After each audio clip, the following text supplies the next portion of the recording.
ঘোঁৰা সখা খ্ৰীষ্টদুমক তোমাক মাৰিবলৈ কিয় মানা কৰিলো? আৰু এই খ্ৰীষ্টদুম পূৰ্ব জন্মত কোন আছিল? আৰু দ্ৰোণাচাৰ্যক কিয় মাৰিব লগা হ'ল? মই কওঁ, যাদৱ বংশৰ যে আছিল পিতা বসুদেৱৰ ভাতৃ আছিল দেৱশ্ৰমণ নাম। বসুদেৱৰ ভাতৃ আছিল দেৱশ্ৰমণ নাম।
অথচ তাৰ মৃত্যু হব। ও কথা শুনি দুইজনেই আচৰিত হৈ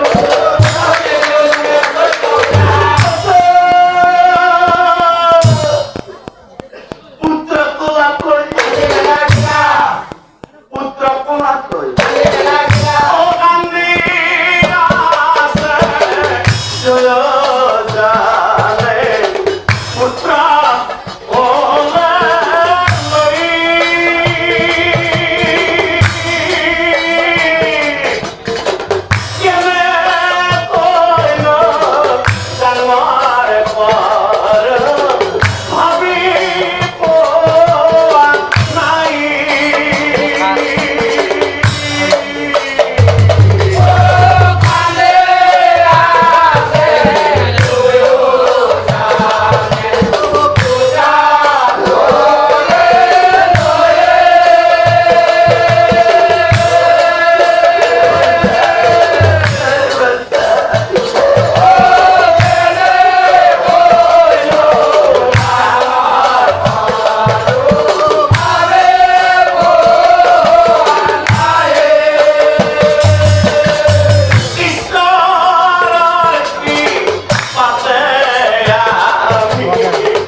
যদি পানিৰ মাজত তাক একোৱে নাখায়, যদি পানিৰ মাজত তাক একোৱে নাখায়, নিশ্চয় তাক কোনোবাই পাব।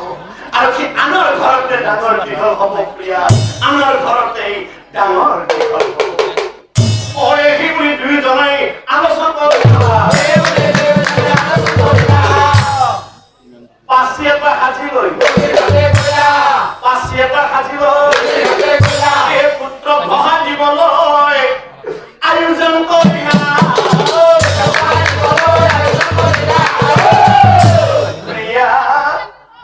কান্দি কান্দি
রাইস কে রাখে হরি মারে কোনাই খাস করা বসানা কান্দি কান্দি ভয় দিলা নদীরা জ্বালা কান্দি কান্দি ভয় দিলা নদীরা জ্বালা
পানির মাঝত দিনক রাতি করে রাতি দিন করে কোন ভয় ভীত নোহোৱাকৈ আহি অহা বাবে গণিৰ পঢ়ে পুত্ৰ নাম অভয় ৰাখিলা গণিৰ পঢ়ে পুত্ৰ নাম অভয় ৰাখিলা আজিকালি কৰি অভৰ 8 বছৰ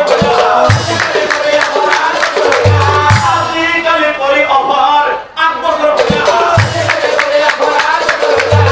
আৰু সেই 8 বছৰ বয়সতে ধনুবিদ্যা শিকিম বুলি ধনুবিদ্যা শিকিম বুলি 8 বছৰ বয়সত অভয়ে মনে মনে ভাবে পাণ্ডৱৰ ভাতৃ অৰ্জুন নামে আছে একজন সি বোলে মহাধনুৰ্ধাৰী গতিকে দ্ৰোণাচাৰ্যৰ ওচৰলৈ যাওঁ দ্ৰোণাচাৰ্যৰ ওচৰলৈ যাওঁ তাতে মই ধনুবিদ্যা শিকি অৰ্জুনতকৈ হম মই ডাঙৰ ধনুৰ্ধাৰী সি বুলি অভয়ে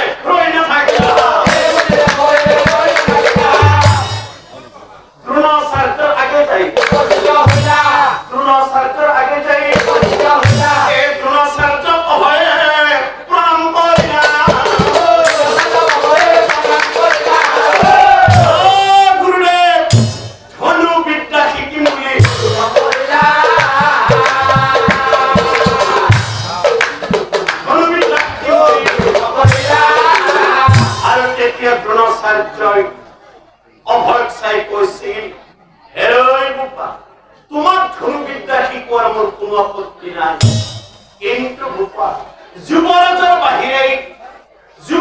বাহিৰে আন কামকে ধনুবিদ্যা শিকাব নোৱাৰো। এই কথা দি থৈছো পূৰ্বতেই ভীষ্ম কথা শুনি অভয়ৰ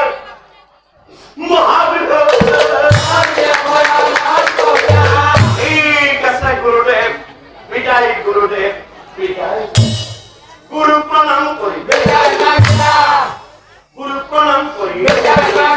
মনৰ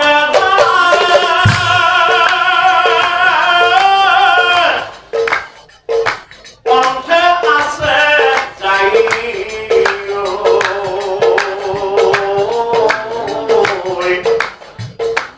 অভয়ে মনত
মনৰা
ল'ৰাটো দেখোন এই ল'ৰা। তাৰ মানে কি মই নজনাকৈ মোৰ মূৰ্তি আঁকি লৈ বনৰ মাজত ধনুবিদ্যা শিকিছে। দ্ৰোণাচাৰ্যই মনে মনে ভাবে ই যদি সুস্থ শৰীৰে জীয়াই থাকে, ই যদি সুস্থ শৰীৰে জীয়াই থাকে, ই অৰ্জুনতকৈ ডাঙৰ ধনুৰ্ধাৰী হ'ব। গতিকে ধনু ধৰিব নোৱাৰাকৈ উচিত গুৰুদক্ষিণা মই ল'বই লাগিব। দ্ৰোণাচাৰ্যই বোলে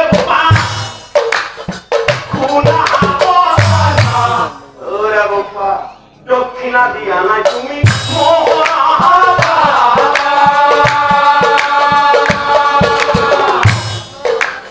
দক্ষিণা দিয়া নাই তুমি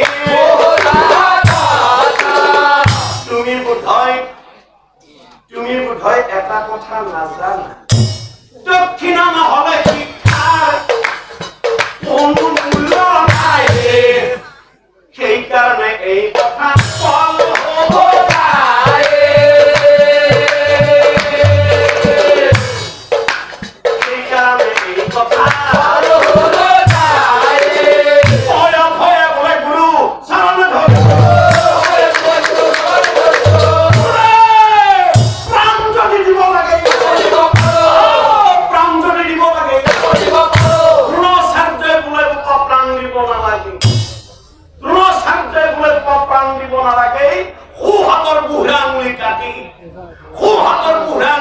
মোৰ হাতে দিয়া সেই তোমাৰ গুৰুদক্ষিণা হব নিশ্চয়। ও কথা শুনি অভয়ে ৰৈ নাথাকিব।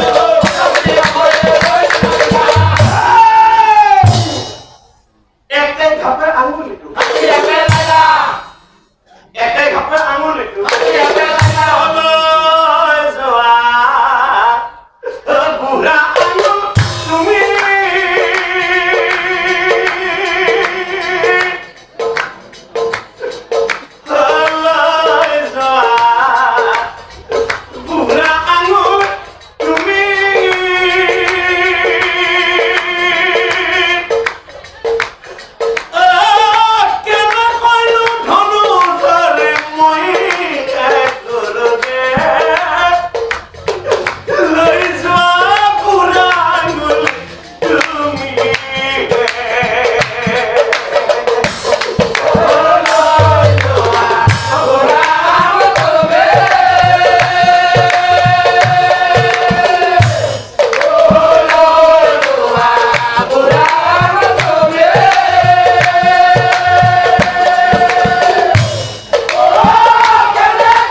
সঁচাকৈ মই অবাক মানিলো। আৰু আজিৰ পৰা তোমাৰ নাম মই একালব্য ৰাখিম। আজিৰ পৰা তোমাৰ নাম মই একালব্য ৰাখিম। এই বুলি সকলোৱে বিদায় মাগিলে। অনন্তৰে শুনক অনন্তৰে শুনক আৰু আনফালে মগধ ৰাজ্য ৰজা আছিল জৰাসন্ধৰাই। মগধ ৰাজ্য ৰজা আছিল জৰাসন্ধৰাই। একদিনা জৰাসন্ধই মনৰ অভাৱ একালব্য নামে আছিল নিশাত ৰাজ্যত। একালব্য নামে আছে নিশাত ৰাজ্যত। সেই বোলে মহাধনুৰ্ধাৰী। গতিকে তাৰ ওচৰলৈ যাই মিত্ৰতা সাজু, দুয়ো মিলি মথুৰাখন আক্ৰমণ। হেন ভাবি জৰাসন্ধই ৰহি নাথাকে। হব কথা একালব্য, হব কথা একালব্য। চাৰিটা আঙুল দেখি ধনুখনত চাৰিটা আঙুলি দেখি ধনুখনত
কিয় জানা তুমি হলা মোৰ খুৰাৰ ল'ৰা তুমি হলা মোৰ খুৰাৰ ল'ৰা মৰমৰে ভাই কিন্তু ভাই 18 বছৰ আয়ুস লৈ তুমি পৃথিৱীত আহিলা 18 বছৰ আয়ুস লৈ তুমি পৃথিৱীত আহিলা সেই কাৰণে মাৰিব লগা হ'ল তোমাক নিশ্চয় জানো ও কথা শুনি মুণ্ড গোবৰ আনন্দ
তোমাৰ হাততে কুৰুক্ষেত্ৰৰ যুদ্ধত দ্ৰোণাচাৰ্যৰ মৃত্যু হ'ব নিশ্চয় জানিবা তোমাৰ হাততে কুৰুক্ষেত্ৰৰ যুদ্ধত দ্ৰোণাচাৰ্যৰ মৃত্যু হ'ব নিশ্চয় জানিবা এতিয়া বুজিলানে সখা মই তোমাক ধৃষ্টদ্যুম্নক মাৰিবলৈ কিয় মানা কৰিছিলো আৰু এই ধৃষ্টদ্যুম্নই পূৰ্ব জন্মত কোন আছিল কিয় মাৰিব লগা হ'ল দ্ৰোণাচাৰ্য শুনা সখা শিক্ষাগুৰু পিতৃ সমজানে সৰ্বজন শিক্ষাগুৰু পিতৃ সমজানে সৰ্বজন কিন্তু সখা কোনো গুৰু যদি নিজৰ স্বাৰ্থৰ সিদ্ধিৰ বাবে শিষ্যক বিপদত পেলাই তেনে শিক্ষাগুৰু বধ কৰিলেও পাপ নহয় বুলি আশ্ৰয় কৰে তেনে শিক্ষাগুৰু বধ নকৰিলেও পাপ নহয় বুলি আশ্ৰয় কৰে তেনে শিক্ষাগুৰু বধ কৰিলেও পাপ নহয় বুলি আশ্ৰয় ও হৰি তোমাৰ চৰণে